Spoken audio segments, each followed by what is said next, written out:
साथियों, जय भीम, जय भारत, जय मूल निवासी, नमो बुद्धाय। मैं एडवोकेट अशोक कुमार बुसोत्रा एक बार फिर आपके सामने हाजिर।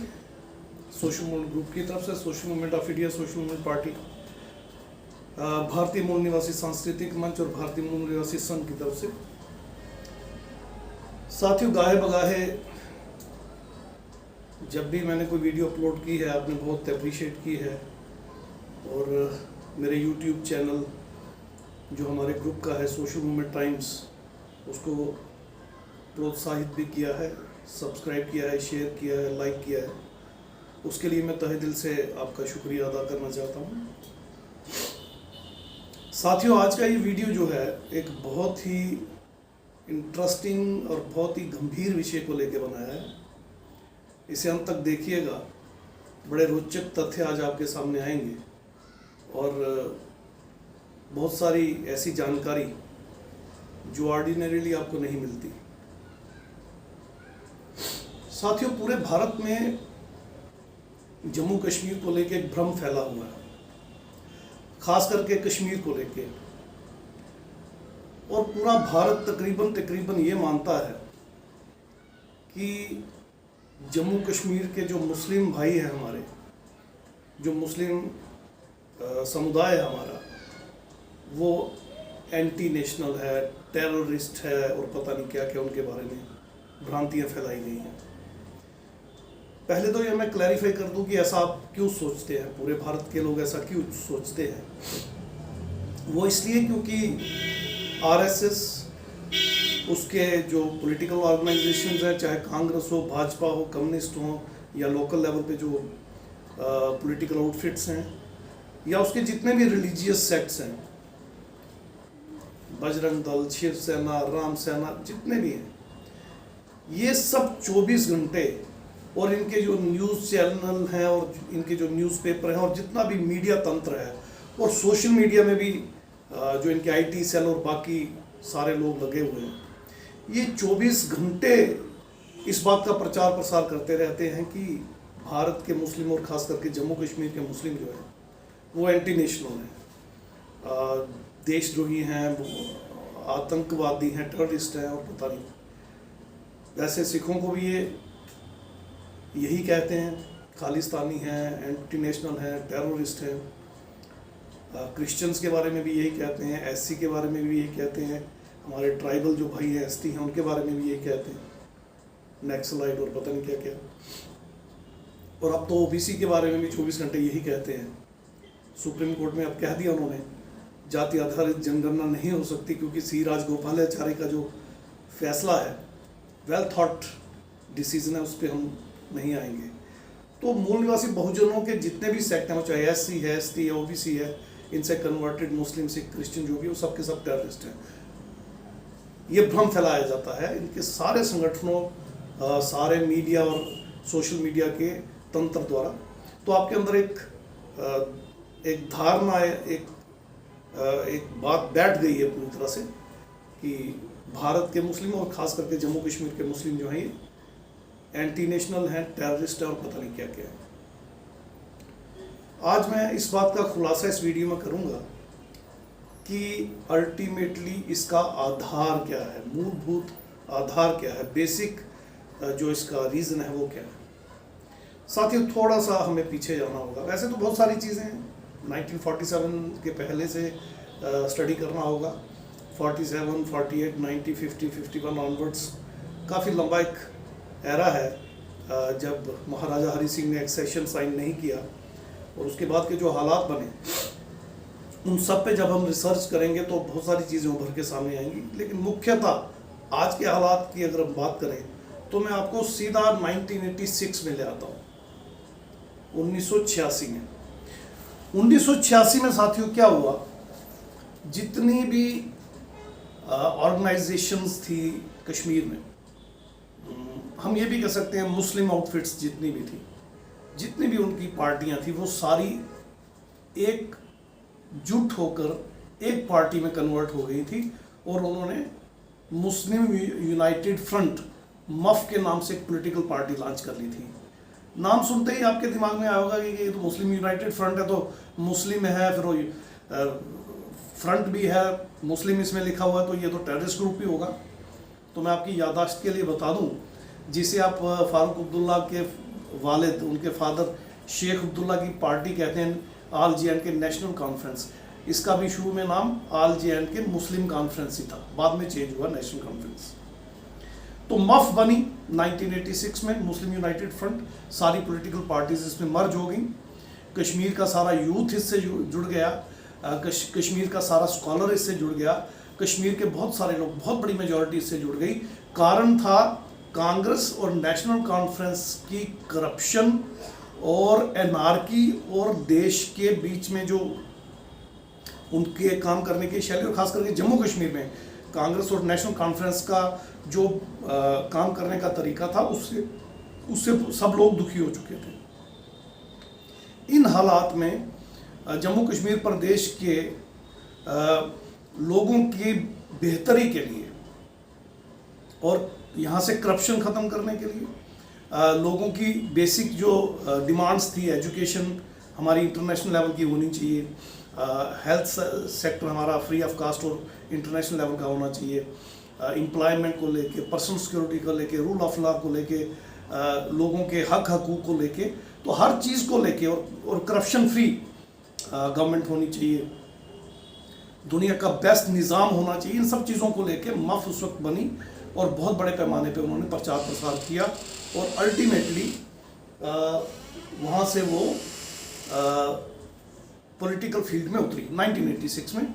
और मार्च 23 1987 में जम्मू कश्मीर में इलेक्शंस हुए। उन इलेक्शंस के रिजल्ट में 4 सीटें मफ को मिली, और उसके बाद मफ हार गई, क्योंकि कांग्रेस और नेशनल कॉन्फ्रेंस ने मिलकर बहुत बड़ी मास रिगिंग की।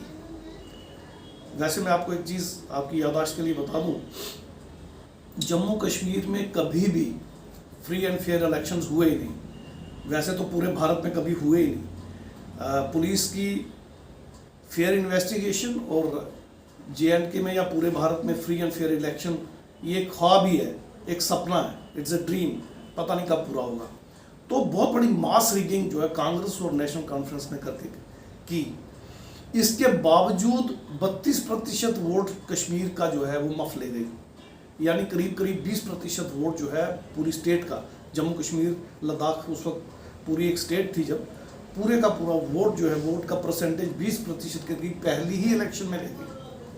और ये माना जाता है, आप चाहें तो सर्च कर लें विकीपीडिया पे, आपको मफ के बारे में सारी डिटेल्स मिल जाएंगी, मुस्लिम यूनाइटेड फ्रंट लिखें सारी डिटेल आ जाएगी। ये माना जाता है कि अगर ये मास रिगिंग ना हुई होती तो मफ कम से कम भी 25 से 30 सीटें कश्मीर की ले जाता, और या तो पॉलिटिकल पार्टी बनाता, बाकी लोगों के साथ मिलकर रूलिंग पार्टी बन जाता, या फिर उसकी सपोर्ट के बिना कोई भी पार्टी सरकार में सत्ता में नहीं आ पाती। तो ये जम्मू कश्मीर की हिस्ट्री में एक बहुत बड़ा एक चैलेंज बन के उभरा। साथियों, इसके नतीजे में क्या हुआ?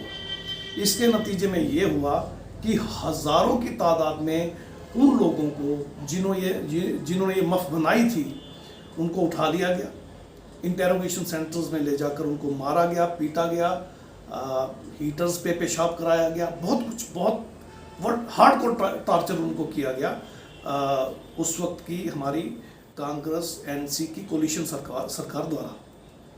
और फिर उन पे इल्ज़ाम लगाया गया कि इनके लिंक जो हैं वो पाकिस्तान की ISIA या बाकी एजेंसीज के साथ हैं, या विदेशों में जो बाकी टेररिस्ट ग्रुप हैं उनके साथ हैं।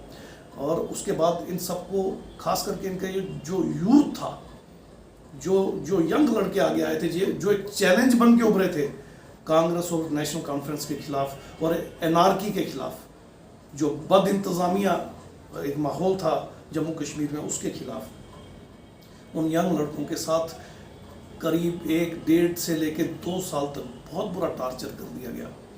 और जीते हुए कैंडिडेट्स को उनके सामने हरा दिया गया, डिक्लेयर कर दिया गया कि वो हारे हुए हैं। काउंटिंग भी पूरी नहीं की काफ़ी सारी कॉन्स्टिट्यूंसीज की। करीब 47 में से 43 सीटों पे लड़ी थी उस वक्त मफ कश्मीर की, 43 सीट्स पे लड़ी थी, और सिर्फ 4 ही सीटें इसको मिल पाई, जबकि तकरीबन सीटों पे ये लीड कर रही थी। और ऐसा माना जाता है 30 से कम सीटें इसकी नहीं आती कश्मीर में, कुल 87 सीट्स हैं JNK की उस समय 87 थी, तो उसमें से 30 से ज़्यादा ये ले जाती सिर्फ कश्मीर में लड़के। अगर जम्मू में भी लड़ती, लद्दाख में भी लड़ती, तो हो सकता है ये गवर्नमेंट बना लेती, या उससे नेक्स्ट इलेक्शन में ये इंडिविजुअली गवर्नमेंट बना देती। और अगर ये गवर्नमेंट बना लेती तो वो लोगों की एस्पायरेशंस को पूरा करती। मेरा ये मानना है, क्योंकि यूथ इसमें था, बहुत ईमानदार लोग थे इसमें, वो करप्शन ख़त्म कर देते, वो लोगों की एस्पायरेशंस पे अच्छा खरा उतरते। एजुकेशन को इंटरनेशनल स्टैंडर्ड पे ले जाने का उनका प्लान था, फ्री ऑफ कास्ट देने का प्लान था, हेल्थ सेक्टर को फ्री ऑफ कास्ट और इंटरनेशनल लेवल पे ले जाने का प्लान था, एम्प्लॉयमेंट की बहुत अच्छी स्कीम्स पे ये लोग बात करते थे, पर्सनल सिक्योरिटी और रूल ऑफ लॉ की बात करते थे, कोई टेररिज्म की बात नहीं करते थे। और सबसे बड़ी बात, पूरे कश्मीर का इनको पूरा ताउन, पूरा समर्थन मिल चुका था।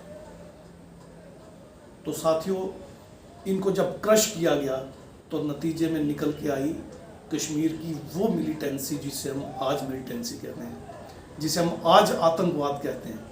ये रिएक्शन था उस इलेक्शन में मास रिगिंग का जो कांग्रेस और नेशनल कॉन्फ्रेंस में ने की थी, और उस टार्चर का जो मफ के लोगों को उस वक्त बहुत बड़ी प्रताड़ना, बहुत ज़्यादा टार्चर जो है कांग्रेस और नेशनल कॉन्फ्रेंस ने मिलकर इंटेरोगेशन सेंटर्स में किया। फिर इन पर झूठे मुकदमे और बहुत सारे केसेस, और आपको पता है अभी तक आप देख रहे होंगे यासीन मलिक और शाह और वो सब अभी तक सफ़र कर रहे हैं। तो साथियों, जैसे हमारे शेड्यूल्ड ट्राइब भाइयों को, जैसे हमारे आदिवासी भाइयों को नक्सलाइट कह के मारा जाता है, जैसे हमारे देश के बहुत ऊंचे शिखर पे ले जाने वाले हमारे सिख भाइयों को खालिस्तानी कहा जाता है, जैसे हमारे क्रिश्चियन भाइयों को भी विदेशों के साथ ताल्लुकात और क्या क्या एलिगेशन लगाए जाते हैं, जैसे हमारे SC के साथ भी आप देखिए पूरे देश भर में अत्याचार होते हैं, और अब तो OBC के साथ भी खुलेआम ये RSS और इनके हिंदुत्ववादी पॉलिटिकल और सोशल और रिलीजियस संगठन जो अत्याचार कर रहे हैं। तो साथ ही उन सबको अगर आप समझेंगे तो आपको पता चलेगा कि कश्मीर के मुस्लिम और पूरे भारत के मुस्लिम पे अब जो हो रहा है हम सब देख ही रहे हैं, और मॉब लिंचिंग जो पिछले 7-8 साल में हुई है वो तो क्लियर कट ग्लेयरिंग एग्जांपल्स हैं ह्यूमन राइट्स वायलेशंस की। और आप देखिए किस हद तक हुई है और किसी को सजा नहीं हुई, जबकि किसी मुस्लिम का कहीं नाम भी आ जाता है, झूठा नाम भी आ जाता है, तो 30-35 साल लग जाते हैं उसे बेगुनाह साबित करने में। और हाई कोर्ट और सुप्रीम कोर्ट की टिप्पणियाँ आपने सुनी होंगी जो दिल्ली राइट्स के बारे में उन्होंने दी हैं, क्लियर है सारी चीज़ें। तो इस देश का नागरिक तो नागरिक है, तो JNK का जो मुस्लिम है उस पर जो एलिगेशन है कि ये टेररिस्ट है, ये है, ये वो है, उसका आधार क्या है वो आपको मैं बताना चाहता था। उम्मीद है आपको इस वीडियो में वो जानकारी मिली होगी। अगर आप थोड़ी सी हिम्मत करें, गूगल में जाएं और मुस्लिम यूनाइटेड फ्रंट टाइप करें तो विकीपीडिया खुल जाएगा, काफ़ी सारी मेरी बातों की पुष्टि वहाँ से हो जाएगी। बहुत सारे स्कॉलर्स की लिखी हुई किताबों के लिंक वहाँ से मिल जाएंगे। नेशनल और इंटरनेशनल के स्कॉलर्स, वो मुस्लिम नहीं हैं, आप देखिए मुस्लिम तो होंगे, नॉन मुस्लिम उसमें काफ़ी सारे हैं, पढ़िए उनकी सारी टिप्पणियों को और उनकी राइटिंग्स को, तो आपको पता चलेगा जो मैंने कहा है ये 100% ट्रू है। रादर सच्चाई इससे भी कहीं आगे ज़्यादा है। अगर मफ को क्रश ना किया गया होता, अगर मफ में पार्टिसिपेट करने वाले लोगों के साथ वो टार्चर, वो अत्याचार नहीं होता, अगर कांग्रेस और नेशनल कॉन्फ्रेंस में 1987 में होने वाले 23 मार्च के इलेक्शंस में मास रिगिंग ना की होती और उसके बाद मफ के सारे कार्यकर्ताओं को उठाकर जेलों में, इनके लीडरों को उठाकर इंटेरोगेशन सेंटर्स में डालकर टार्चर ना किया होता, तो आज कश्मीर की स्थिति वो नहीं होती जो आप देख रहे हैं साथियों। कश्मीर दुनिया का सबसे खूबसूरत एक एरिया है, और जम्मू व कश्मीर जो उस वक्त स्टेट थी अब यूटी बना दी गई है, जम्मू कश्मीर अलग और लद्दाख अलग। ये जम्मू कश्मीर राज्य जो है दुनिया में एक ग्लेयरिंग एग्जाम्पल होता ट्रू डेमोक्रेसी का, अगर इस तरह के टार्चर भारतीय तत्कालीन सरकार कांग्रेस की और नेशनल कॉन्फ्रेंस की, जिन्होंने मिलकर ये सब किया।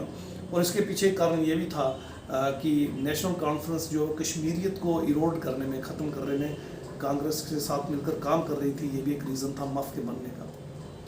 साथियों, इन्हीं शब्दों के साथ, इस उम्मीद के साथ कि आप सच्चाई को जानेंगे और सच तक पहुंचेंगे, मैं एडवोकेट अशोक महाराज आपसे फिर रजा चाहता हूं। मिलते हैं अगले वीडियो में। साथियों, जय भीम, जय भारत, जय मूल निवासी, नमो बुद्धाय। साथियों, जय भीम।